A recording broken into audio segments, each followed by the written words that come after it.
आज का विषय है हमारा कोण। कोण के बारे में हम अध्ययन करेंगे।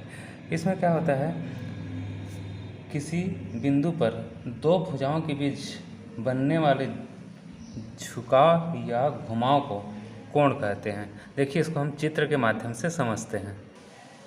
देखिए, यहाँ पे मैं एक चित्र बना लिया हूँ जिसमें ये बिंदु है, इसका हम ए ले लेते हैं और हाँ, ये किरण ए से एक्स एक किरण है और ए से ये वाई ये दूसरा किरण है। तो यहाँ पे देखिए, किसी बिंदु पर दो भुजाओं के बीच बनने वाला जो झुकाव है या यहाँ पे जो घुमाव दिख रहा है या झुकाव दिख रहा है, इसी को हम कोण कहते हैं। कि प्रत्येक कोण में दो भुजाएं होना है या होना ही हो। इस तरह से हम चित्र को देख के कह सकते हैं कि प्रत्येक कोण में दो भुजाएं होती हैं।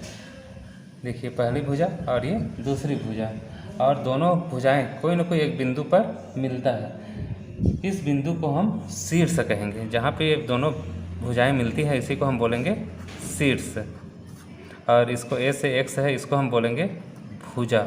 उसी तरह से ए से वाई है, इसको बोलेंगे ये भुजा। तो भुजाएं जहाँ एक बिंदु पर मिलता है, उसको हम उस त्रिभुज कोण का शीर्ष कहते हैं। यहाँ पे हम तीन आकृति देख रहे हैं। पहली आकृति देखिए ये वाला, दूसरा आकृति ये है, तीसरा आकृति ये है। तीनों आकृतियों को हम ध्यान से देखते हैं। अब इसका हम नामकरण देखते हैं, नाम इसको पढ़ेंगे किस तरह से उसका। देखिए, पहली वाली जो आकृति है, ये पहला वाला जो आकृति है, इसको हम पढ़ेंगे तो इसको कोण ए एक्स वाई, ये कोण का चिन्ह है। कोण को इस तरह से देखिए, हम इसको नामकरण किस तरह से करना है उसको देखिए ध्यान से। यहाँ पे पहली आकृति है, उसमें एक्स ए वाई, अर्थात ये जो कोण है उसको हम इस तरह से पढ़ेंगे कोण, ये कोण का चिन्ह इस तरह से लगाएंगे एक्स ए वाई, एक्स ए वाई। या इसी को हम इधर से भी पढ़ सकते हैं कोण वाई ए एक्स, कोण वाई ए एक्स, दोनों एक ही हैं। उसी तरह से दूसरी नंबर की जो आकृति है ये वाला, इसमें हम अध्ययन करते हैं। दूसरी आकृति को देख लीजिए इस तरह से, इसमें है अ और ये ब और ये स। तो इसको हम कोण को किस तरह से पढ़ेंगे, इसमें कोण अ ब स, या हम इस डायरेक्शन से भी पढ़ सकते हैं स ब अ, कोण स ब अ, हम दोनों साइड से पढ़ सकते हैं। तीसरी आकृति को देखिए ए बी सी, हम इसको पढ़ेंगे किस तरह से, इसका नाम किस तरह से हो जाएगा। तीसरी आकृति में कोण ए बी सी, जो कोण बीच में है उसी कोण को हम लेते हैं। ये वाला, ये बीच में कोण दिख रहा है यहाँ पे, ये बी कोण है, तो ए बी सी, या इसी को हम इस तरह से भी पढ़ सकते हैं सी बी ए, कोण सी बी ए। इस तरह से हम इसको पढ़ेंगे। अब हम आगे देखते हैं कोणों के प्रकार। कोणों के प्रकार में पहला कोण आता है शून्य कोण। शून्य कोण, देखिए इसकी परिभाषा इस तरह से है, वह कोण जिसका माप शून्य अंश का हो उसको हम शून्य अंश कोण कहते हैं, शून्य कोण कहेंगे। इसके लिए हम आकृति बना देते हैं। देखिए, हम यहाँ पे आकृति बना रहे हैं। इसके लिए एक स्केल लेंगे और एक रेखा खींचते हैं। देखिए, एक बिंदु है, यहाँ से हम इस तरह से एक रेखाखंड खींच लेते हैं। इस तरह से ये है, नाम दे देते हैं ओ और ये नाम दे देते हैं ए। अब इसी रेखा पर एक अन्य रेखा लेते हैं ओ से बी, ये ओ से ये बी ले लेते हैं। यहाँ पे ये हो गया बी। तो यहाँ पे जो कोण बन रहा है कोण ए ओ बी, ये शून्य अंश का होगा। देखिए, ये वाली जो रेखा पहले से है रेखाखंड, उसी के ऊपर एक रेखाखंड और है यहीं पे। तो यहाँ पे जो कोण है कोण ए ओ बी, ये शून्य अंश का ही होगा, क्योंकि हम देखिए यहाँ से हम इसका कोण है ऊपर जैसे जाता है, ये बी यहाँ पे आएगा तो इसका डायरेक्शन इस तरह से हो जाएगा, ये ए है ये ओ है। यदि बी थोड़ा सा ऊपर हो जाता है, इसका झुकाव ऊपर की ओर चला जाता है इस तरह से, तब यहाँ पे ये शून्य अंश नहीं होगा, इसका मान कुछ ना कुछ होगा। लेकिन ये अपनी प्रारंभिक अवस्था में है, ये प्रारंभिक अवस्था में है, तो इसका मान कितना हो जाएगा शून्य। तो शून्य अंश की शून्य कोण का परिभाषा इस तरह से होगा, वह कोण जिसका मान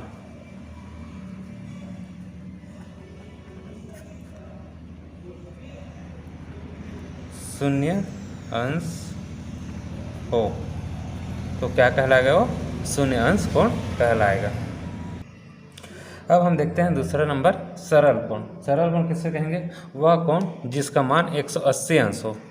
वह कोण जिसका माप 180 अंश का हो उसको हम बोलेंगे सरल कोण। जैसे आकृति हम बना देते हैं, ये देखिए, हम एक रेखाखंड लेते हैं, ये ए से ओ, ये ओ ए से ओ हो गया। अब इस रेखा में देखिए ये पूरा ओपन होते हुए इस तरह से एक सीधी रेखा में आ जाता है। इस स्थिति में ये बी वाला बिंदु, तो यहाँ पे जो कोण का निर्माण हो रहा है टोटल ये 180 अंश का होता है। आप चांदे से नाप सकते हैं, और ऐसे कोण को हम सरल कोण कहते हैं। इसके बाद तीसरा नंबर देखिए, न्यून कोण। न्यून कोण, न्यून कोण किसे कहेंगे? ऐसा कोण जिसका मान 0 अंश से अधिक हो लेकिन 90 अंश से कम हो। मैं लिख रहा हूँ यहाँ पे, वह कोण जिसका माप 0 अंश से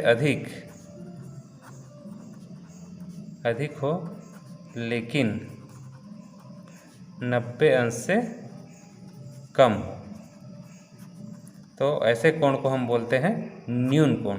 तो न्यून कोण 0 से लेकर के 90 के बीच में कोई सा भी जितना भी कोण है वो सब न्यून कोण के अंतर्गत आएगा।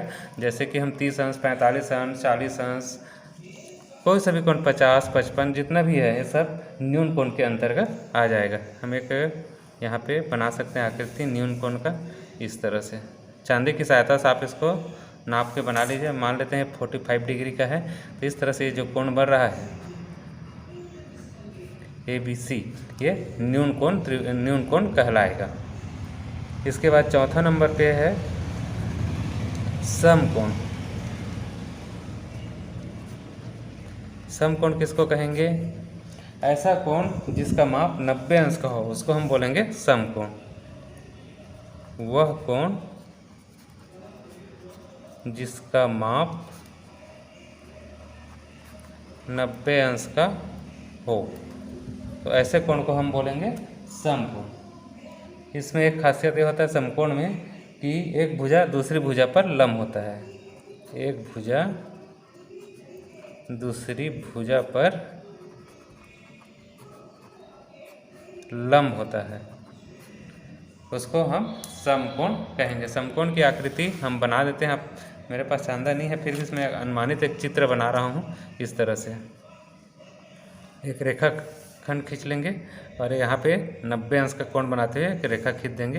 ये ABC, यहाँ पे जो कोण बन रहा है ये 90 अंश का है, इसी को हम बोलेंगे समकोण।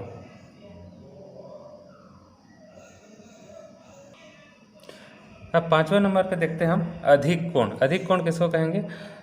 एक ऐसा कोण जिसका माप 90 डिग्री से 90 अंश से अधिक हो लेकिन 180 अंश से कम हो, तो ऐसे कोण को हम अधिक कोण कहेंगे। इस तरह से एक कोण जिसका माप 90 अंश से अधिक हो लेकिन 180 अंश से कम हो, 180 अंश से कम हो, तो ऐसे कोण को हम कहेंगे अधिक कोण। अधिक कोण में 90 अंश से 180 अंश के बीच में जितने भी कोण हैं वो सब अधिक कोण के अंतर्गत आएंगे। जैसे मैं एक आकृति बना लेता हूँ इस तरह से, और यहाँ पे मैं एक अनुमानित 120 अंश का कोण बना देता हूँ। यहाँ पे इस तरह से ये